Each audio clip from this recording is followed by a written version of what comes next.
Na kamu da sansa matuƙa. Kuma tsakani da Allah ban taɓa son wani ɗa namiji kamar yadda nake son sa ba.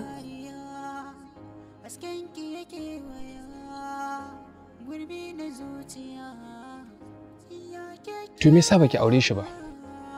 Sabida ba shi da kirki. Ba mutumin kirki bane kika ce ba. Azzalimi ne shi, maha'inci, ba shi da imani. Wata rana muna zaune ni da shi. Ina tsoron mu fara soyayya, wata rana ka guje ni. Ki daina wannan tunanin farin ciki na. Ki sa a ranki cewa ba zan guje ki ba. Haka zalika ba zan yaudare ki ba. Ba kuma zan ci amanar ki ba. Na yi imani da haka.